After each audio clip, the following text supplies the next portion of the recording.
Mr. Hilko with you again. I'm going to take you through, in this video, the coordinate proof for a square, which is found on page 34 of your unit packet. What we hopefully know up to this point is that a square is a parallelogram that has the properties of both a rectangle and a rhombus. Okay, so we're going to use some of the skills and formulas that we used in the rectangle rhombus proof to prove the square. Okay, so the first thing I want to do is show, I already plotted the points. I want to show that the quadrilateral is a parallelogram, which means I will be finding the slopes of all four sides. Okay, so I'm going to start with WX, and then under that I'm going to find the slope of ZY, because it looks like those are the sides that are going to run parallel, and then WZ and XY. Okay, so the slope of WX, starting at W, would be a rise of 1, 2, 3, 4, followed by a run of 1, 2, 3, 4, 5, 4/5. ZY, I'm expecting 4/5. Let's just verify. 1, 2, 3, 4. 1, 2, 3, 4, 5. Slope of 4/5. Okay, so we know that WX is parallel to ZY. WZ, down 1, 2, 3, 4, 5, and right 1, 2, 3, 4. Slope of negative 5/4. XY, down 1, 2, 3, 4, 5, 1, 2, 3, 4. Slope of negative 5/4, which verifies WZ running parallel to XY. Perfect. Okay, so what we now have shown is that the quadrilateral is a parallelogram. Okay, now following this flow chart, we showed that it's a parallelogram, but we also now have to verify it's a rectangle. So we're really going to focus on the right angle aspect of the rectangle, and then we're going to have to show it's a rhombus by focusing on the four congruent sides, which is going to involve the distance formula. Okay, but let's go one step at a time. Let's show that we at least have the rectangle by focusing on the right angles. Now, what's nice is the calculations are already pretty much done for us, okay? Because we need to show that WZ is perpendicular to WX, okay? And to show that segments are perpendicular, we're interested in slope, and the slopes of those segments were already calculated above. WZ had a slope of negative 5/4, and WX had a slope of 4/5. Okay, looking at those slopes, since they were negative reciprocals, we know that WZ is perpendicular to WX. Therefore, since they're perpendicular, this is a right angle. And if you have a parallelogram and one of the angles is right, in turn, it would mean that the three remaining angles would also be right angles.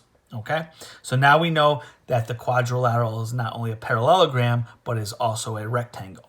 Okay, so the next thing we have to do is, now that we know that there's four right angles, is show that to be a square, that each segment is the same length. Now, when you hear the word length, and it's a coordinate proof, you should be automatically thinking about the distance formula. So the distance formula is square root. I like to open up my binomial bubbles squared and then fill them in. X sub 2 minus X sub 1, Y sub 2 minus Y sub 1. Okay, now we have to use the distance formula 4 times because there's 4 sides to the square, all right? And we want to show that they're all the same length.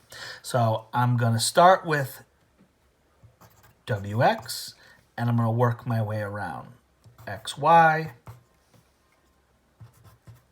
ZY, and WZ. Now, a lot of times what I like to do is I like to write the coordinates below, just so I don't have to continually refer to all 4 coordinates, and then a lot of times I mix them up. So x was the point 712, y was the coordinate 11.7, and so on. I'm going to do that for each one. 6.3, 11.7, 2.8, and 6.3. Okay, now I'm going to use this formula above. D equals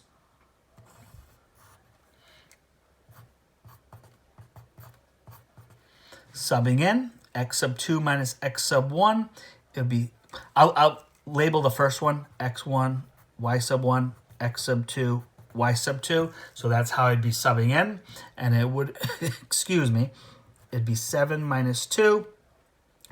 Oh, and then this binomial would be 12 minus 8. Okay. I'm going to put the radicand into my graphing calculator. All right, the radicand is the expression under the square root symbol. So I have open parentheses, 7 minus 2, close parentheses, squared, plus 12 minus 8, close parentheses, squared, and I get 41. Okay, and I could just leave that as radical 41, an exact answer. Okay, do the same thing for the next one. Square root. Binomial bubble squared, x sub 2 minus x sub 1, 11 minus 7, and then it would be 7 minus 12.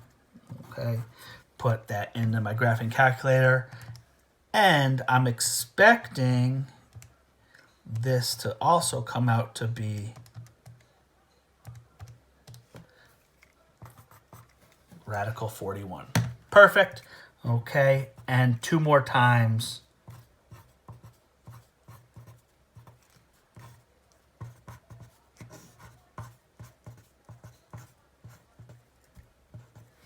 Going through that process. So this one, x sub 2, it would be 11 minus 6, 7 minus 3, and this one, 6 minus 2, 3 minus 8. Okay, and I want to verify that the radicands come out to be 41 in both those remaining cases. 11 minus 6 squared plus in parentheses 7 minus 3 squared, 41. Perfect. And then the last one, whoops, there we go. Parentheses, I don't know if you can see this, I'll put it over here. 6 minus 2 squared plus the quantity 3 minus 8 squared also comes out to be 41. Okay, so that concludes the work aspect of the problem. Now we have to make our concluding statement. Okay, so just to take you through this, we plotted our points. Here we verified that the quadrilateral is a parallelogram. Here we verified that the quadrilateral had the properties of a rectangle. And here we verified that the quadrilateral had the properties of a rhombus. Okay, so going back to this, if a quadrilateral has the properties of a parallelogram, rectangle, and rhombus, in turn, it would be a square. Okay, so our concluding statement would be quadrilateral WXYZ is a square because, and I'm just going to go through my work, because it is a parallelogram, which I showed here,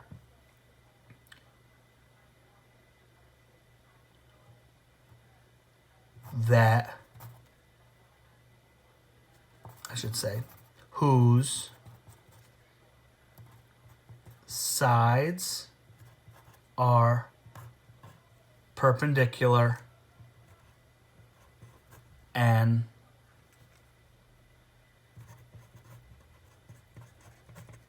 congruent. Quadrilateral WXYZ is a square because it is a parallelogram whose sides are perpendicular and congruent. Okay, so that completes our coordinate square proof. Okay, thanks for joining, and I hope that helped. Bye-bye, guys.